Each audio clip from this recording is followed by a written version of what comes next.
تخيل أنك تقف على أعتاب بوابة زمنية تفتح لك مرة واحدة فقط في العام.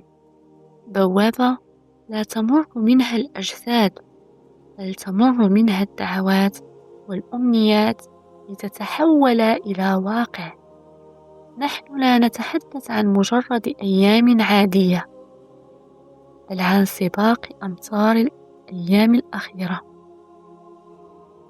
الليلة واحدة في هذه العشر الأواخر من شهر رمضان قد تغير حياتك تماما، من الشقاء إلى السعادة، ومن ضيق الرزق إلى سعته، ومن البعد إلى أنس القرب من الله. ليلة القدر ليست مجرد رقم، هي ميلاد جديد لكل من أدركها.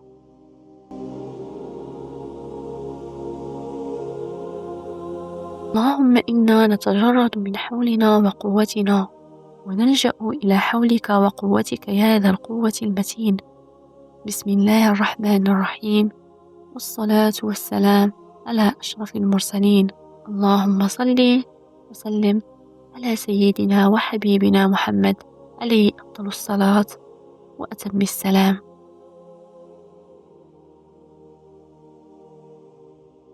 فكر في هذا الرقم، أكثر من 82 عاما من العبادة المتواصلة تكتب في صحيفتك بفضل بضع ساعات، ومن كرم الله أنها سميت ليلة القدر.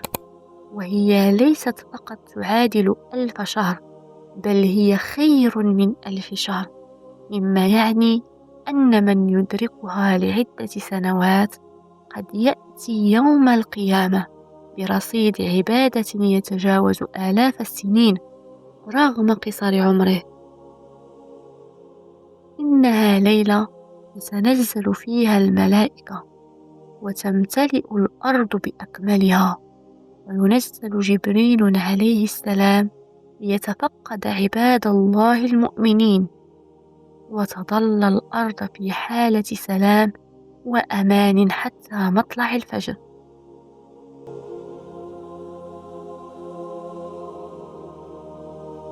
حتى لا يسرقك الوقت، إليك هذا الجدول الذي يضمن لك استغلال كل ثانية.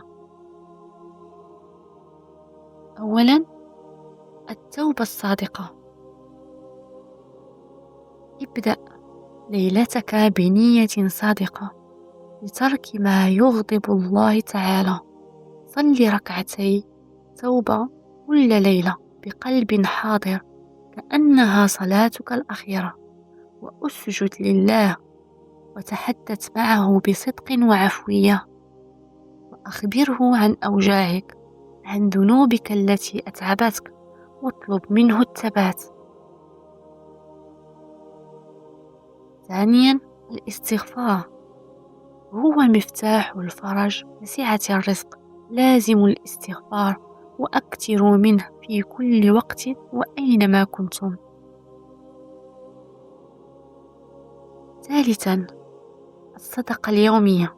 لا تدع ليلة تمر دون صدقة ولو بمبلغ بسيط جدا. الصدقة في السر تطفي غضب الله، تكفر السيئات. رابعا، ورد القرآن والذكر. لا تهجر القرآن، واجعله رفيق لياليك، وحاول ملازمة سورة البقرة. اقرأها مقسمة أو في جلسة واحدة لتنال بركتها. حافظ على أذكار الصباح والمساء وتاج الذكر. لا إله إلا الله وحده لا شريك له، له الملك وله الحمد وهو على كل شيء قدير، 100 مرة لتكون حرزا لك. خامسا وأخيرا، الدعاء الملح والمنظم. جهز قائمة دعواتك. لا تطلب الأمور المادية فقط، بل اطلب رفعة الشأن، الهداية، وصحبة النبي عليه أفضل الصلاة والسلام لجنة الفردوس الأعلى. تذكر أن دعوة الصائم عند الإفطار لا ترد. رددوا في كل وقت وحين: اللهم إنك عفو تحب العفو فاعف عني. اللهم يا مسهل الشديد ويا ملين الحديد، أخرجني من حلق الضيق إلى أوسع الطريق. اللهم اغفر لوالدي وارحمهما كما ربياني صغيرا، واجعل لهما من ليلة القدر أوفر الحظ والنصيب. دعاء الثبات: اللهم يا مقلب القلوب ثبت قلبي على دينك. تذكر أن أفضل الدعاء هو ما خرج من قلب محترق بصدق، حتى ولو كانت كلماته بسيطة.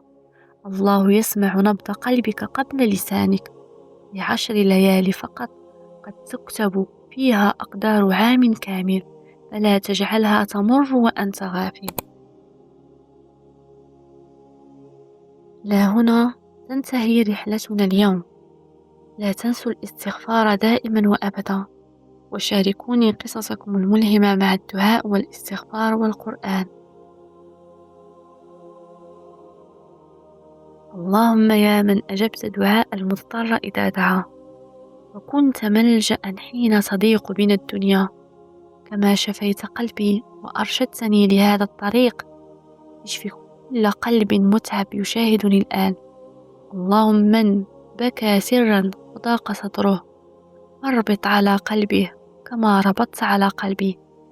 اللهم لا تجعل تعلقنا إلا بك، ولا رجاءنا إلا فيك، واجعل كل ألم مررنا به طريقا يقودنا إليك، وأثرا يبقى بعدنا خالصا لوجهك الكريم. أستودعكم الله الذي لا تضيع ودائعه، إلى فيديو قادم بإذن الله، والسلام عليكم ورحمة الله تعالى وبركاته.